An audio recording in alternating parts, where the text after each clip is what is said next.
Hello, Richard Walker with video number 3. Now, in the last video, Guy Fraser-Sampson said he believed that simply allowing markets to operate freely would solve some major problems. He said, left to their own devices, markets will produce a fair result as long as they operate freely. Let the markets get on with their own thing and things will be a lot better.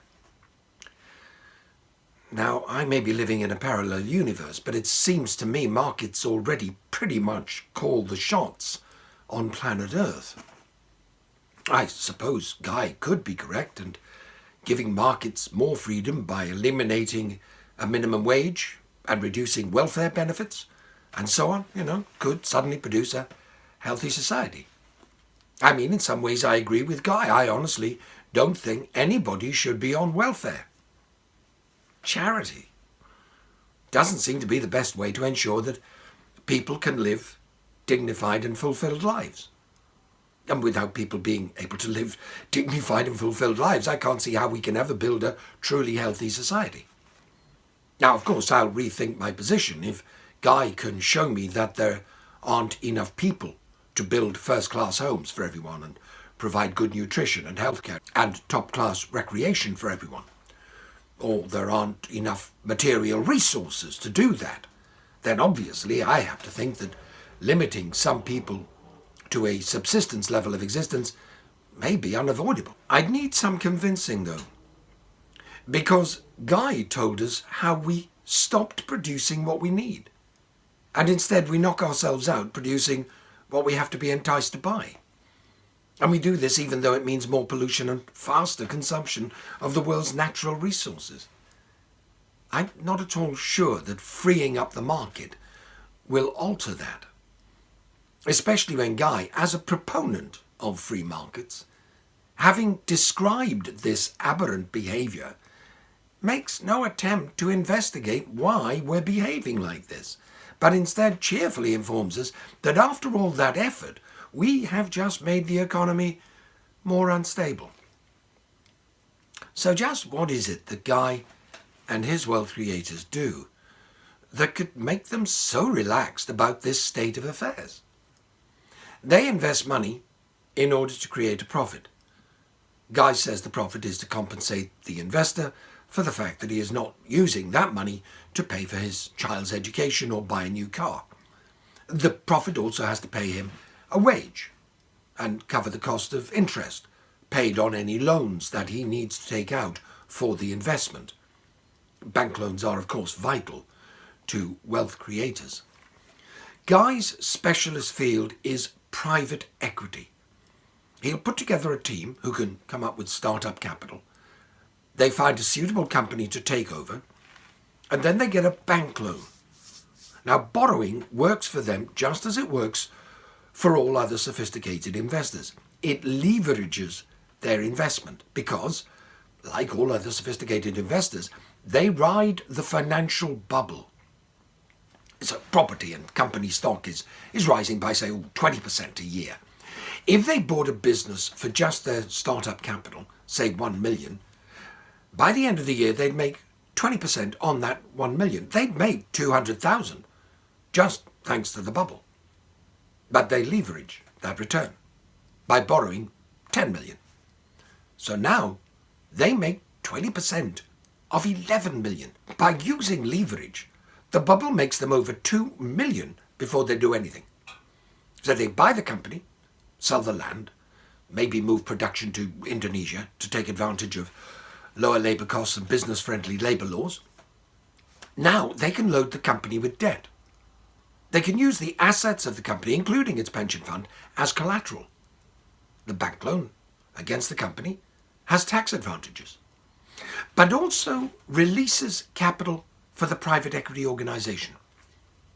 Deals like this generate huge profits for private equity companies.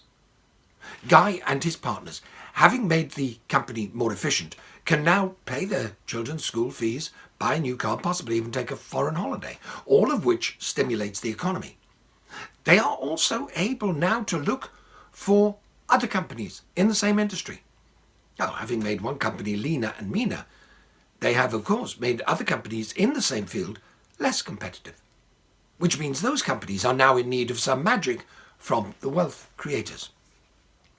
Of course, as the companies are made more efficient, then the pressure will increase on the advertising industry to stimulate more desire to buy a product we don't need and didn't know we wanted. Okay, I think we may have discovered the reason for Guy's laid-back attitude to society's hysterical desire to make our economy unstable by churning out stuff that we have to be coerced into buying while trashing the environment in the process. Guy makes a very good living out of this way of operating. And I suppose if you are in the top 0.01% of earnings, so that would mean in the USA you're enjoying an annual income of over $1.5 million, then the odds are you will probably agree with Guy's position. Even though you run your own small business, providing something real for your society, and you're wondering why you have to work so hard and so long to make a decent living, then you're entitled to reason yourself into a different opinion. If you're a student, slowly bending beneath your backpack of debt, or a teacher, nurse, transport worker, factory worker, shop worker, pensioner, or one of the 40 million Americans who are on food stamps, or even one of the millions of middle-class families in which both parents rise at dawn to drop their children off at breakfast club and then commute to jobs so as to pull in paychecks sufficient to cover their rising costs, then my reasoned opinion is that it would take a large dose of disinformation and a substantial injection of indoctrination to get you to a place where you would embrace Guy's chilled-out attitude. In private equity, the aim is to do things quickly. During a Cass Business School video, Guy says that the longer you hold a company, the more difficult it is to make a decent return. Back at the end of the 1990s, private equity companies were holding on to the companies they were buying for only 3 years. Now, to achieve the rate of return private equity firms want, they aim to sell in 3 years for more than double what they paid out to get the company. Asset stripping, reducing wages and other costs while increasing productivity and most of all riding the financial bubble, they will often do this. The company may appear to have made gains. It may be described by the wealth creators as more efficient. However, society, the community, has not seen any real growth out of all of this. Indeed, it will have lost ground. Because in order that the company should become more efficient, costs need to be cut. The workers who are laid off now require a subsidy from the wider community in order to survive. There are thousands of financial institutions involved in this kind of activity, and some of them are global giants and have enormous impact on our world, because private equity decides where huge amounts of human activity will be directed, because they have enormous control over how much money is created and where that money is invested. Now, their decisions are obviously not determined by how we can best protect our living space or build healthier communities and reduce inequality. No, their decisions will be made using just one criterion. How do we increase profit? Protecting the environment and ensuring that everybody can enjoy a healthy, dignified and fulfilled existence will eat into that profit. It is also clear that a well-adjusted economy that avoids financial bubbles will not be beneficial. If you're gambling on the rise and fall in prices, it is essential that prices rise and fall. It is certainly not in your best interest to investigate the cause of financial bubbles, for fear that some members of society will then demand their elimination. Unsurprisingly, therefore, Guy says that financial crises seem to occur naturally as a result of inexorable regular cycles of boom and bust. So regular, in fact, that in the 19th century they were seriously considered to be caused by cycles of sunspot activity. So Guy Fraser-Sampson believes that these booms and bust cycles occur naturally. It follows then that as natural events, we can't do anything about them. They are here to stay. It's good news if you earn your living through private equity, because the bubble is an essential part of the business plan. But Guy Fraser-Sampson is wrong. Thunderstorms, hurricanes, tornadoes are natural events, as are sunspots. They are natural events because they are not man-made. They are products of nature.